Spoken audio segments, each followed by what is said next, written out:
Right then, Swanny, let's show you how we turn a cleft into a cricket bat. The first process is to cut the face on a state-of-the-art CNC machine. Dave's fixing the clefts onto the jigs in the right place. This CNC was designed by Gunn and uses computer-aided design, enabling us to make the most consistent, high-quality bats in the world.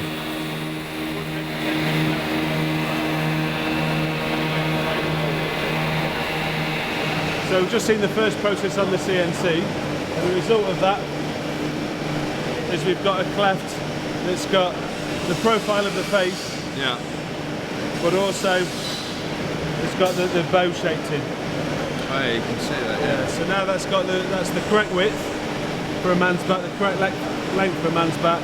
It's got the profile of the face and also the bow of a man's bat. So that's now ready to go and be pressed.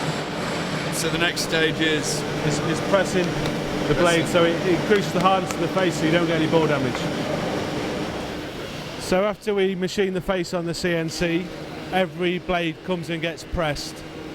Now what this is doing is it's compressing the surface, generally between 3 and 5 mil that the surface goes down, and what that does is it hardens the surface up so that it can withstand ball impact and doesn't damage the bat when you actually use it in a cricket match. So it'll have 4 passes on this hydraulic press, and after each press, the pressure goes up, so it gradually compresses the surface. The roller shape here is a perfect match to the face, so that we ensure that there's a uniform press across the face and also all the way up the blade.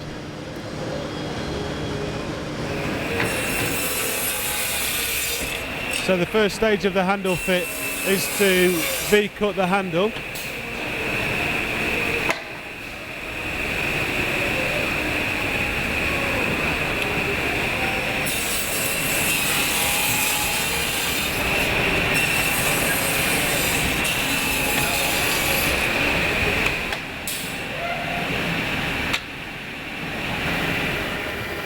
So after we cut the V in the handle, we mirror that cut in the blade so that the handle will fit nicely into the cleft.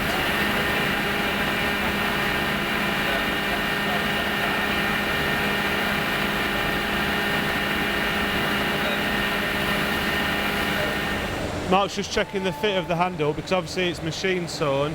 Every handle needs hand fitting, so he'll see if it's too big or too small. The first thing that he needs to do is clean off the tabs on each side.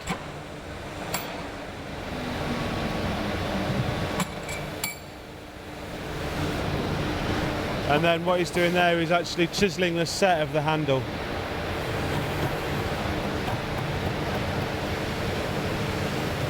He'll then offer it back up to the blade and recheck. He's obviously not happy, so he's going to chisel a little bit more off. So each gun and more handles hand fitted by a master craftsman. So again, still not happy, so it goes back in, chisel a little bit more off.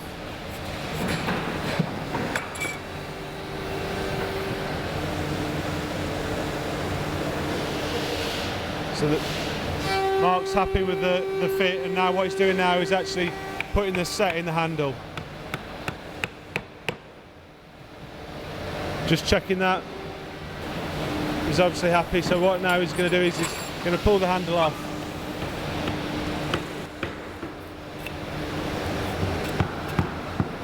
And what he's doing here is making the face of the handle flush with the blade, so when we come to gluing, the set doesn't change. And that's how we fit a handle.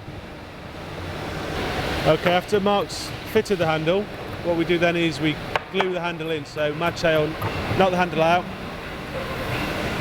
put a good quality PVA glue onto the handle on both sides.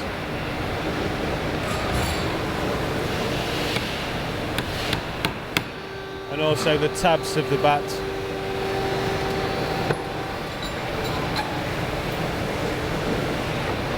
and then he'll fit the handle back in, making sure that the handle and the blade are flush, and that means that the set that Mark put in it is the same. So once he's happy with that, that's obviously good. He'll clamp that up.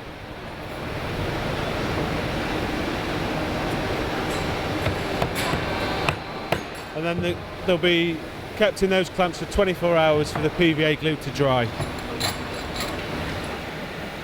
The bat then goes back onto the CNC where the computer designs really come into their own.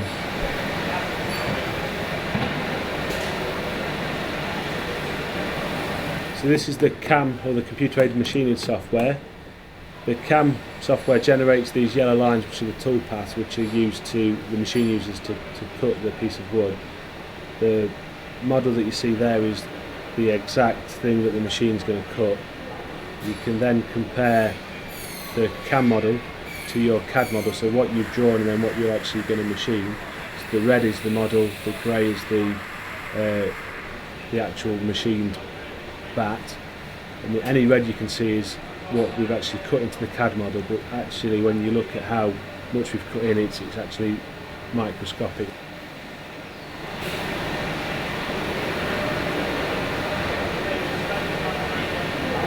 Another thing that software can do is we can simulate what the machine does. So before we actually machine any willow at all, we've got a pretty good idea of what shape we're going to machine.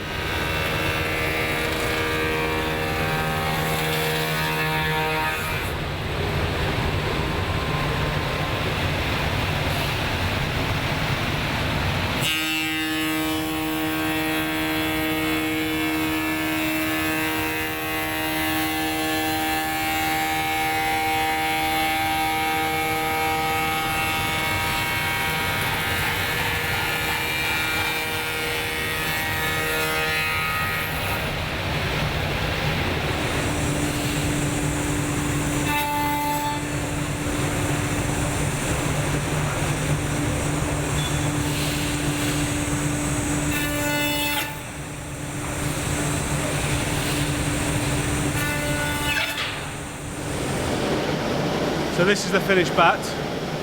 You can see that it's back cut. The pineapple that you saw, scooped out the profile.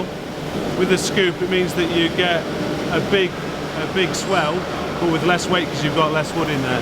Okay. And it cut the toe. Cut the toe, so it's the right length, the correct length. The shoulder's been cut. Only rough finished. You'll see Kev later finish them by hand, right, and then they'll get sanded. But that's the bat off the machine.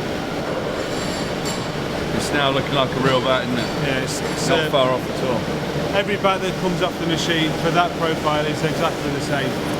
So whenever if you buy a bat today, next year you want the same bat, you can go into the shop and buy the same bat with no problem. It's to be exactly the same shape. Very clever machine.